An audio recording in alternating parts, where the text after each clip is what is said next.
ഹൃദയപൂർവ്വം എന്ന ചിത്രത്തിൻ്റെ ഇന്ന് 10-ാം ദിവസത്തെ അതായത് ശനിയാഴ്ച ദിവസത്തെ കേരള ബോക്സ് ഓഫീസ് കളക്ഷൻ റിപ്പോർട്ടാണ് നമ്മൾ നോക്കാൻ പോകുന്നത്.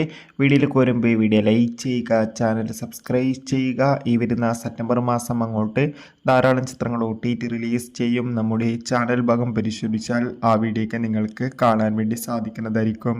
മോഹൻലാൽ, മാളവിക മോഹൻ എന്നൊക്കെ പ്രധാന കഥാപാത്രങ്ങളായ ചിത്രമായിരുന്നു ഹൃദയപൂർവ്വം. ചിത്രത്തിന് ഇപ്പോഴും നല്ല മികച്ച പോസിറ്റീവ് റെസ്പോൺസ് തന്നെയാണ് പുറത്തുവന്നുകൊണ്ടിരിക്കുന്നത്. അതുകൊണ്ട് തന്നെ ഏവരുമേറെ ആകാംക്ഷയുടെ ചിത്രത്തിൻ്റെ ഓരോ ദിവസത്തെ ഓരോ കളക്ഷൻ റിപ്പോർട്ടും അറിയാൻ വേണ്ടി കാത്തിരിക്കുകയാണ്. ഫൈനലി ചിത്രത്തിൻ്റെ ഏറ്റവും പുതിയ കേരള ബോക്സ് ഓഫീസ് കളക്ഷൻ റിപ്പോർട്ടും പുറത്തുവന്നിരിക്കുകയാണ്. ഇന്ന് ശനിയാഴ്ച ദിവസം മികച്ച ബുക്കിംഗ് ആയിരുന്നു കേരളത്തിൽ നടന്നത്. ഇന്ന് മാത്രം 3 കോടിക്കടുത്ത് വരെ കേരള ബോക്സ് ഓഫീസ് കളക്ഷൻ നേടിയെടുക്കാൻ വേണ്ടി സാധിക്കുമെന്നാണ് ട്രാക്കിംഗ് റിപ്പോർട്ടുകൾ സൂചിപ്പിക്കുന്നത്. കാത്തിരിക്കാം കൂടുതൽ കളക്ഷൻ റിപ്പോർട്ടിനായി. ചിത്രം കണ്ടവരുടെ അഭിപ്രായം കമൻറ്റ് ചെയ്യും.